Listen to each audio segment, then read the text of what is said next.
Ladies and gentlemen, boys and girls, cats and kittens, welcome back to the podcast, and thank you.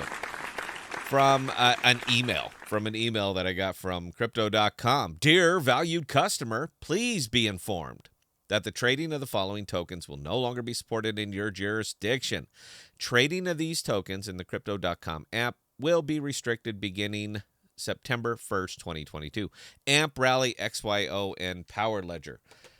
Now, there were, I think, a dozen tokens listed in that SEC indictment against the Coinbase employees, and honestly, this is what spun this all up, was that indictment. Uh, Four of those tokens were listed on Coinbase and Crypto.com, not Coinbase. Don't come at me yet. I haven't made that video yet. Four of those tokens were listed on Crypto.com, and as of September 1st, they will no longer be listed on Crypto.com. These things this is a problem. I'm sorry. I know YouTube's all about hopium and the moon and 10x, and don't worry, just got to hold, got to believe, got to do this. But eventually, all of these little things become a problem. Binance US was more or less dismissed. Well, it's not Binance, just Binance.us. There's small volume. There's no there. Don't worry about it. It's just FUD, not a big deal. You can ignore it. That was 2 days ago. Today, Crypto.com comes out and says, yeah, just like that. They did the Caesar thing, and they came up like this. They don't want problems.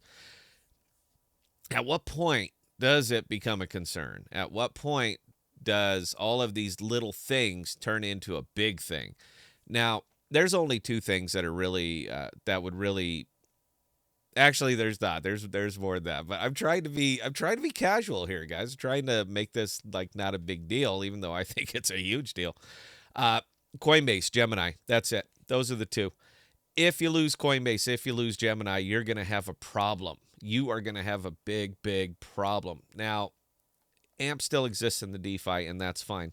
But I even go into the Reddit every now and again. I like to go check out what's going on in the AMP community because they keep it up on news. I mean, it's there's a lot of hopium on that Reddit. I'm trying to be cavalier when I mention this, but even today, this token's been out for a long time. People are still asking, how do I stake? Meaning that they own the tokens, they bought them on a central exchange, and they have no damn idea what the DeFi is. If you have to ask how to stake, you don't own a DeFi wallet, or else you'd be able to figure this out. It's not that difficult.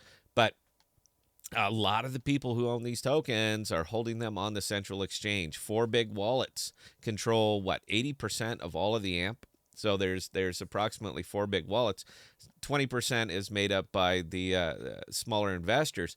And of this 20%, there's a good portion of them that still have no idea how to move money off from a central exchange onto a DeFi wallet and to stake it. They don't know. They're still asking, help me. So I'm concerned for that, because I know it's just a little thing. Doesn't really matter. Small volume. But there are several small volume things that are happening right now and continue to happen. And as they do, these small volume things start to turn into noticeable volume. So at what point does that happen? At what point do we maybe acknowledge that there's a problem here? I get it, man. The SEC just said they were. There's no proof. All right. There's no way to law behind this. None. But perception becomes reality in the investment world. And if enough investors see that much smoke, they're not going anywhere near it. They are absolutely staying away. Why would you get involved with that? I've been through that. I've been investing for a long time. I've been investing for 25 years through all kinds of different markets. And I've never been involved in a single investment when the SEC starts shaking their can of nickels at it that I've come out the other side better off. When it happens, I'm gone. I'm paper hands. Call me. I'll take it. Put it in the comments. I'm fine with it. I've been through this over and over and over, man. And when they decide something's going to happen, it doesn't come out well for it, because again, perception becomes reality. Now, I got out of Serious AMP about 6 months ago. I know, man, because you guys bash the hell out of me in my videos. Paper hands, no balls, all that other good stuff, and that's fine. But one of the ways that I judge an investment for myself, I'm not giving financial advice. Look, here it is. Look, see it? Financial advice. I'm not telling you that. But one of my own personal metrics for an investment is this company selling bridges or is this company delivering bridges? Now, Flexa, for all of their lack of communication, has not delivered a lot of bridges. They have not uh, stood them up. There's been plenty of selling of bridges. We get that a lot. You know, you got your NCR, all the partnerships. Don't worry, any day going to the moon. We could hit the button at any time. That's selling bridges. Delivering bridges is actually giving us a wallet that we could deposit into and pull out of. That's delivering a bridge, and we still don't have it. So I was shaky on this one before, but now that the it seems like the delisting hammer is out and about, I'm way out. I am just stepping out completely. I own 407 amp. If this gets settled, and again, right now it's just conjecture. There is no hard law on this. It is just conjecture. But when it comes to the financial world, when it comes to investment, when it comes to speculative products, and I know we hate to admit it, but AMP is absolutely a speculative product at this time. When it comes to speculative products, where there's smoke, there's fire, and nobody's coming. The volume is down. Now, I guess you could say the good takeaway from this is that it hasn't shaken the price much. But guys, look at where the price is. Look at where it is. It is down 90+% from where it was. So the price hasn't gone down that much because there's not much more room for it to go down. There, I mean, I get it. You want to use it and you want to shore up your position. You know, say, no, I'm fine. Look, the price is barely moving because there's not a lot more room for it to go. So maybe at some time you're going to have to embrace that this might be a problem. Now, if you are one of these people bought at the high and you're down 95%, you know what? I'll give you this one. What's it matter now? You know what's the difference? You there's a lot of upside for you and very little downside because token can't drop that much more. But if you're a 3 cent buyer, a 2 cent buyer, if you got a decent DCA, man, I'm just saying maybe put some consideration into divesting yourself of a little bit and spreading it out. Rule number one of investing is know your investment. AMP community does know the investment. Rule number two is diversify. And there are a lot of folks in the AMP community that have never tried rule number two.